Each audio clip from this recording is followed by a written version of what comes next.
কোস্টগার্ডের মহাপরিচালক rear admiral Mohammad Ziaul হক বলেছেন, ভোটারদের নির্বিঘ্নে ভোটাধিকার প্রয়োগ, নির্বাচনী উপকরণ সুরক্ষা এবং যে কোনো ধরনের সহিংসতা বা নাশকতা প্রতিরোধে কোস্টগার্ড সর্বদা প্রস্তুত রয়েছে। উপকূলীয় নদী তীরবর্তী দুর্গম এলাকায় একমাত্র স্ট্যাটিক ও স্ট্রাইকিং ফোর্স হিসেবে কোস্টগার্ড দায়িত্ব পালন করছে। তিনি জানান, ত্রয়োদশ জাতীয় সংসদ নির্বাচন ও গণভোট উপলক্ষে শান্তি শৃঙ্খলা রক্ষা এবং সার্বিক নিরাপত্তা নিশ্চিতে বাংলাদেশ কোস্টগার্ড দেশের দায়িত্বপূর্ণ উপকূলীয় অঞ্চল, অভ্যন্তরীণ নৌপথ এবং নদী পরিবেষ্টিত দুর্গম এলাকাসমূহে মোতায়েন রয়েছে।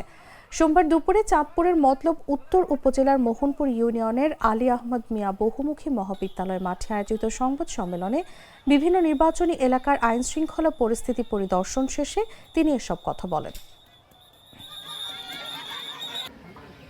আপনারা জানেন যে এবারের ইলেকশনটা অত্যন্ত একটা অন্য ধরনের পরিবেশে আয়োজিত হতে যাচ্ছে, কারণ দেশের এখন যে পরিস্থিতি, এটা একটা ডিফারেন্ট টাইপ অফ পরিস্থিতি। এরকম পরিস্থিতি সবসময় থাকে না।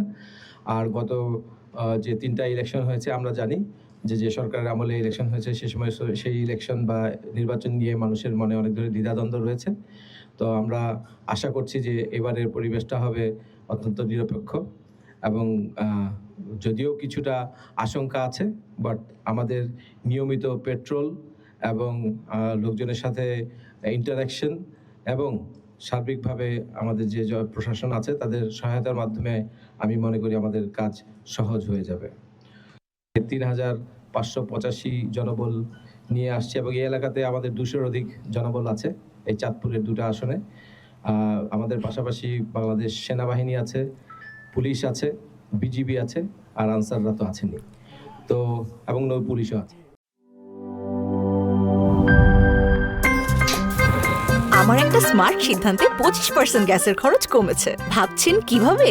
সাধারণ গ্যাস স্টোভ বদলে আমি এনেছি আরএফএল গ্যাস স্টোভ। এর সাইন্টিফিক নজল ও ব্রাস বার্নার ক্যাপ সমানভাবে তাপ ছড়িয়ে রান্না করে দ্রুত, তাই গ্যাসও বাঁচায় 25%, টাকাও বাঁচে 25%। আরএফএল গ্যাস স্টোভ নিরাপদ ও গ্যাস সাশ্রয়ী।